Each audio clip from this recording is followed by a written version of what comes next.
before kind of speaking a little bit about the new album, getting into that, I did want to take it back a little bit at the beginning. Okay. Because you obviously have such a massive sound. So when you started off playing like in little pubs and stuff, how did you kind of make that work and convert it in such a small space? I think we talked about that. Like, it's easier, I suppose, trying to go forward, but I suppose we never thought about going back. I think at the start it was like, we started off at jamming in this place called the Corner Gallery, and I think that's where we used to go watch most of our gigs that the bands we really enjoyed. And there wasn't even a sub in that place. I'm pretty sure their PA was just two speakers. Two Yamaha. It was two Yamaha speakers. And a quarter pipe. Yeah, I mean, I didn't even know what a foldback was, and I think there was only one for like the singer or the vocalist at the time. So when we sort of progressed from those little pubs, it was like understanding what sort of frequencies were, I suppose, and then like when we started recording, it started making more sense. But it was so garage and punk, I think, when we started out, that when we did eventually get into like a festival setting, we were like, oh my god, like what is that sound coming from, like these subs and different sort of instruments and keys, and I think that was when we sort of really spoke about getting Chris on board, having like a fifth member to sort of add that depth, because you came and played Cornflake and Marmalade, didn't you, at Party in the Paddock? Yeah. A few festies. Yeah, a few festies. and then from there it was like sort of developing that new album into more like spaced out kind of stuff rather than everything's cluttered. It's more kind of precise, I suppose. Like Bill's Madeline, for instance, you kind of hear like quite a driven idea, and the frequencies is more sort of panned out, I suppose, than a just punk track that's kind of that fast-paced stuff of which we first started doing. But yeah, I suppose we started writing to our environment a bit more. And as you've gotten bigger and you've kind of gotten access to better studios and better equipment, has that made it easier to translate what you have in your heads and your sound? Oh, I don't know if we've got better equipment, but yeah, for sure. Like working with Sam on, we started recording like actually in a studio. We tried it for a bit. Like Danny's the only one that's ever been in a studio to do like drums before, and so the whole record was like has this great drum sound, and all the guitars are like through Behringer mics, or not even mic'd up. Like I think a lot of like the last albums were just DI guitars, yeah, just straight into the interface, and like hearing them through Logitech like $100 speakers, and then sort of trying to give that to a mixer who would then put it all back together, and we just worked with him for like way longer than it took to record the actual song. So well, amp simulators are a lot cheaper than buying a lot of amps, aren't they? Yeah, exactly. And I suppose you can tweak them a bit more. And especially like, I don't know, once you showed me what quantizing was, I just went probably way too ham on like what a guitar should sound like, or how this should sound. And now it's just like so robotic. But yeah, I think, I don't know. Oh, I can't even remember the question. Yeah, me too. I kind of waffled through there, but No, have you built your own studio now, or are you still? we like built the sort of framework for it. Like Rish has a sort of studio in his bedroom. Yeah, and we then, all kind of have like a little home studios, bits and pieces of Yeah. equipment that we can sort of group together, make it passable. Yeah, and we built the foundations for an actual studio up. My parents, like, they have a little bit of land in Swan Valley, like, and then so we converted this shed and we laid the basis, and Dad built this, like, well, me and Luke were up there ages building like sound traps and everything, and then we're like, sweet, we've built like basically the interior of this studio, and then it was like, all right, now all we need is like a £20,000 mixer. And you're like, where are we gonna get that? All we need, and then we just realized how expensive it was, and you're like, all right, well, I don't know how we're ever gonna get that, so we sort of just reverted back to their home job sort of. But the foundations, they're ready. They are. My sister's sleeping in it. It's her bedroom at the moment, so yeah. Is the trap like her bed? Just like Yeah, well, Dad says, because it's got the double doors and everything, it's like airproof as well, so every now and again she's got to open a door to let some air in. Yeah, but I think hopefully one day we can, like, that would be a dream, just having like a little studio and you can just go in, and I mean, I don't even think, like, unless you're getting like bands in all the time, like, and really wanting to make the sound perfect, it's like, if you're used to what it sounds like and you listen to a bunch of different headphones or different speakers, you can pretty much work out like how it's gonna sound. Like if you've got a decent ear, you don't need like $1 million studio, I reckon. Not anymore, anyway. I mean, Mac DeMarco records it all in his house, and so does Kevin Parker and he's got expensive reel to reel. They all do, yeah, I suppose. Who else? Daniel Johnson. He did it all on a 4-track recorder. There you go. And looking at the new album for a moment, the thing I love about it is the way that it kind of flows, and it has like a driving quality to it, and it always like one track to the next quite naturally.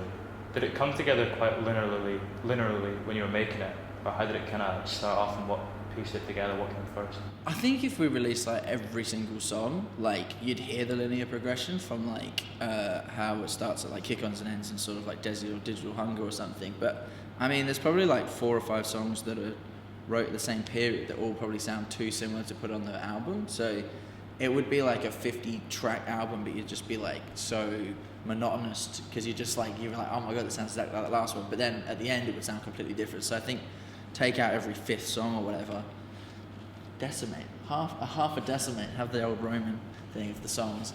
Yeah, and then you can't really tell how it sort of got there, but I suppose it's easier for us because we've just been there like writing that same kind of progression for a while. But yeah, like I think when you sort of do write, there's like maybe a chord change or a chord pattern or a guitar tone or a little thing that you write and you're like, oh, that's like a whole nother song. Like I won't even put that in this track because it's going to just be a waste if it's for like 10 seconds in that part. So, and then you just kind of forget about that track and you go off and you do your own thing here, and then maybe like a lot of the stuff on this new record we're writing or is kind of old ideas from the whatchamacallit record that was probably just sat on a burner for a while and then sort of re-listened to bits and pieces like, actually I like that idea. So, and sort of now coming back to it with a year sitting on it, do you know what I mean? But you'd be like, and it's so much easier to be like, oh, now I know where to go with that, rather than before you're sort of inundated when you've got like, not a deadline, but some like you need to release something. So I think now with like no sort of time frame, you can sort of just really sit down. And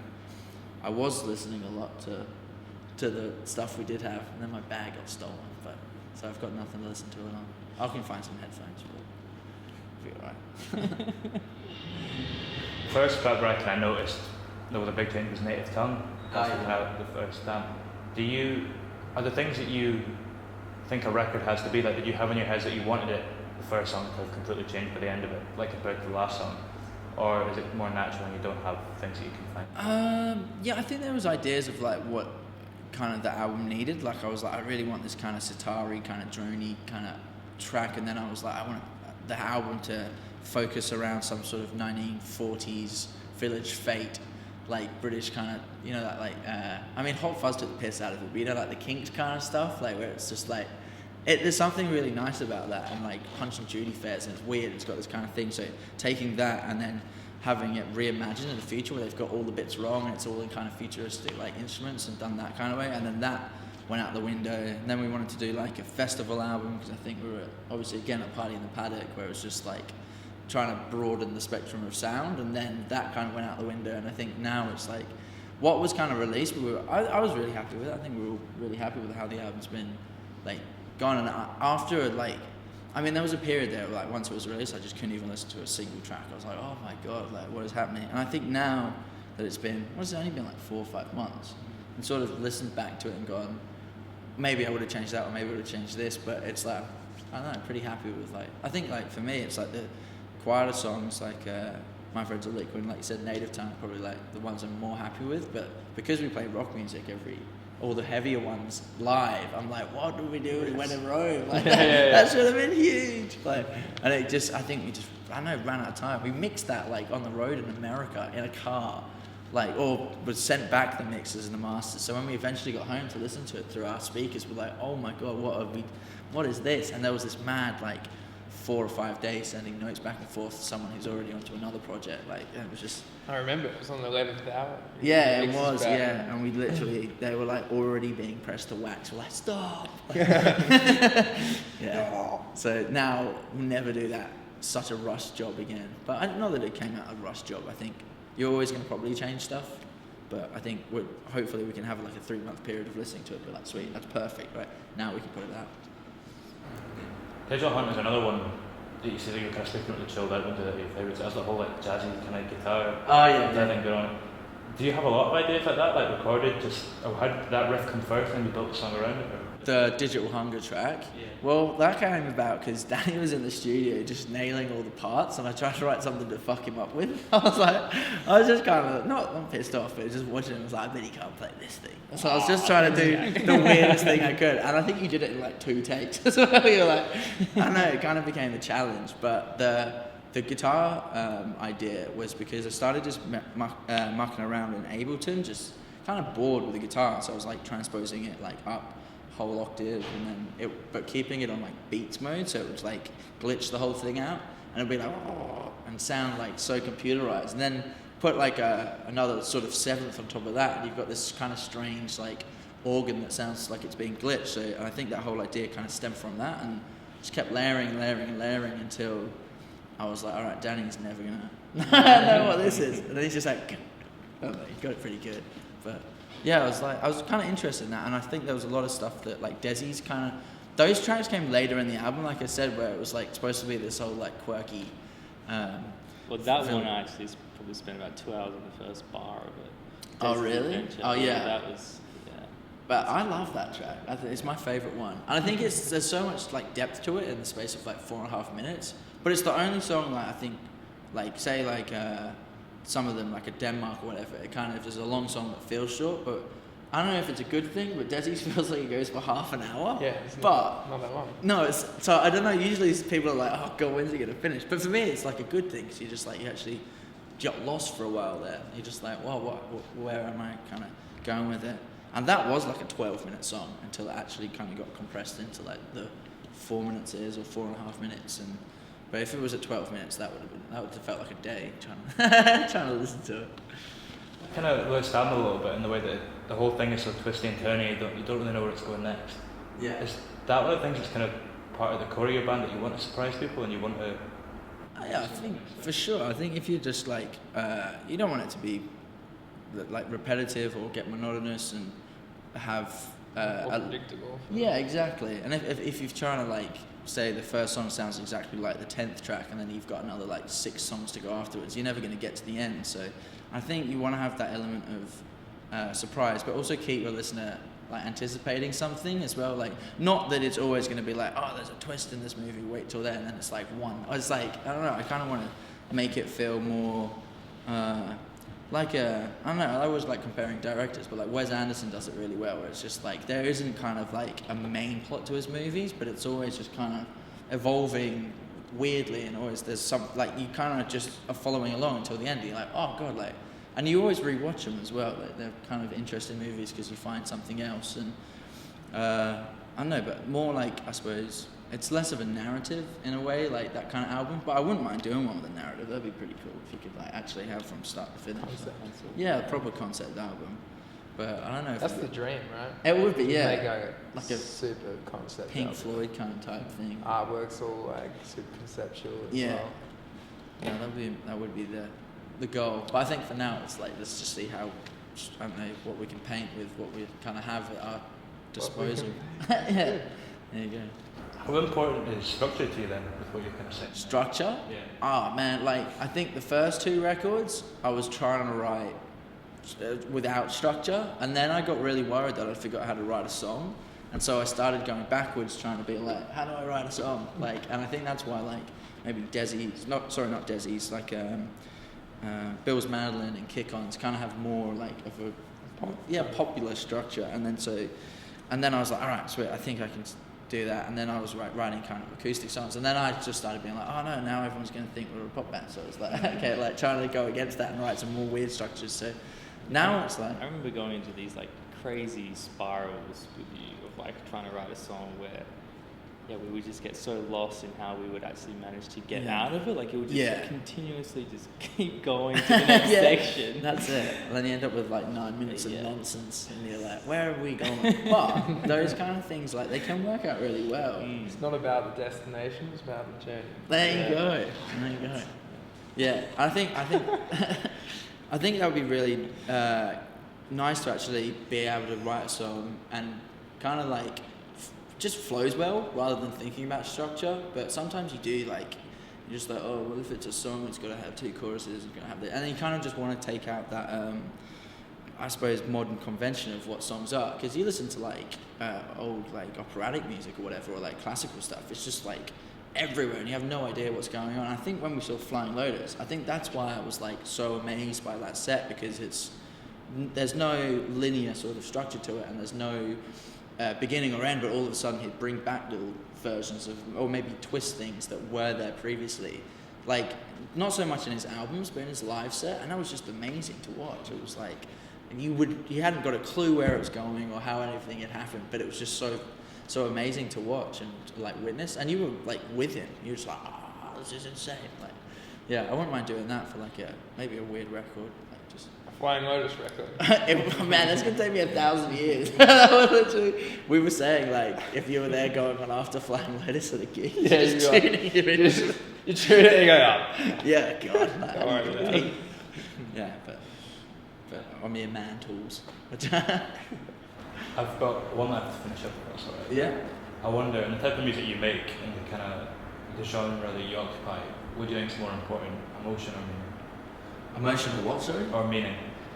Oh man, I think emotion. Like if you're writing for emotion, it's probably more real. But I think as well, if you don't have a meaning, it's just. I mean, I suppose it doesn't need to have a meaning, does it? Like, what would you write? Like, I'd definitely go with emotion. Yeah. Because you're trying to inspire like some sort of feelings or something with the listener. You know, you're trying to connect with them. I guess with emotion, it's easier to connect with a listener. I suppose like you almost like that's the point where you like. I know I got really caught up with it, like being like, is this writing for myself or are you now writing for other people? And you sort of like don't want to be thinking about that because then you're like... You don't want to focus. Yeah, and you constantly feel like you've got an audience or something. So I think like that's why maybe that the first records, or like when we were writing, it just kind of came out naturally because there wasn't an audience. There was no one listening at all. So it was just us being like, this is what music we like to make. And I suppose then when you do start thinking about it, you do start questioning structures or questioning things like that. So I think now it's like got to the point where we're sort of sitting in this level where we can look at it like, and from a position where we have done 2 different styles of writing already. So now it's kind of like, here's that meaning record and here's that record that was more emotional and more sort of progressive, I suppose. It's just us growing up. But I would love to go back to sort of that state. Yeah. Heavier. We put them together. Yeah. There it is. No, I think, yeah, definitely. Emotional writing for me is like, yeah, I wouldn't be able to write a song if it's like, well, I'm going to write this for the cool kids. Like, and then you just write them. And then what if the cool kids don't like it? Then you're a defeated yeah, that's it. Well, and you're trying to aim at something that you wanted to be part of. So I think if you're just sitting there and you're like, all right, really scared. Like, if you're not scared the first time you go on stage, then you're obviously just like an absolute dick because it's terrifying. It's absolutely, you're like, my feelings are in front of you right now. I'm going to cry. And then all of a sudden, like, you're like, oh, fuck, like, people are coming back to a gig. Like, there's someone I don't know that's not my family member that's here at this show. And then all of a sudden it starts rolling, and then you just got to remember, I suppose, what's emotional to you and just keep building, like, sort of base of what, just growing, and then keep writing about that, which is what we're going to do. We're going to get emotional, all of us. Yeah, that was a brilliant interview, man. I really enjoyed the question. This is, like, easily the best, like, just flowing with the questions, carrying on. Cheers, thanks so much.